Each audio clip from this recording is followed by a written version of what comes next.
Bonjour et bienvenue. Dans cette vidéo, je vais vous expliquer ce qu'est un nom-sujet et un complément d'agent. Prenons un exemple. Le maître explique la leçon. Tout d'abord, on identifie le verbe « explique ». Pour reconnaître le sujet d'un verbe, on peut poser la question « qu'est-ce qui » ou « qui est-ce qui » et la faire suivre du verbe de la phrase. Dans cet exemple, on peut poser la question « qui est-ce qui explique ?» C'est le maître. Le maître, c'est un groupe nominal qui se compose d'un déterminant et un nom.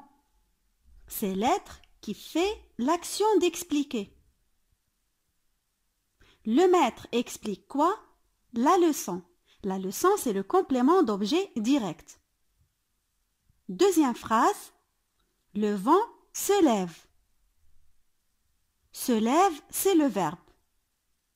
Qu'est-ce qui se lève? Le vent. Donc le vent, c'est le sujet du verbe se lève.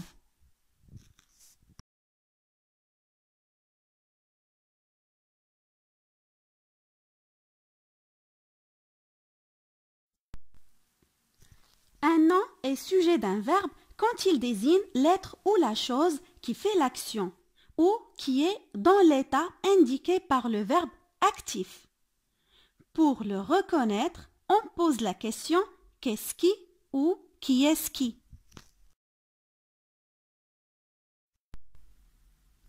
Reprenons notre première phrase.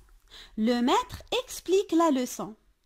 Le maître occupe la place du sujet du verbe explique.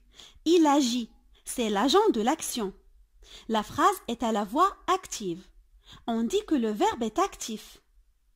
La leçon, c'est le COD. Maintenant, on passe de la voix active à la voix passive.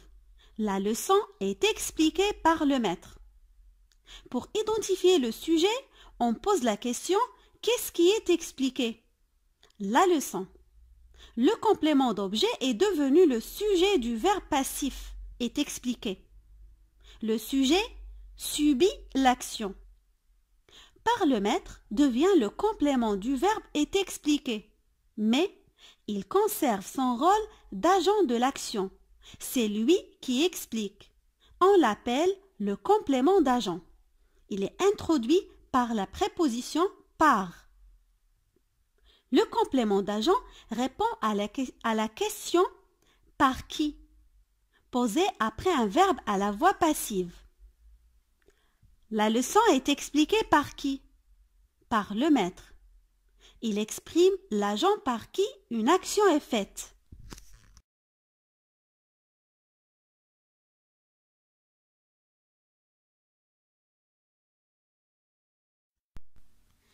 Le complément d'agent est généralement un nom, un groupe nominal ou un pronom. Il complète un verbe à la voix passive. Il représente l'être ou la chose qui accomplit l'action exprimée par ce verbe. Le complément d'agent est introduit par les prépositions par ou de. Exemple, il est aimé de ses parents. J'espère que j'étais claire au niveau de mes explications. À bientôt!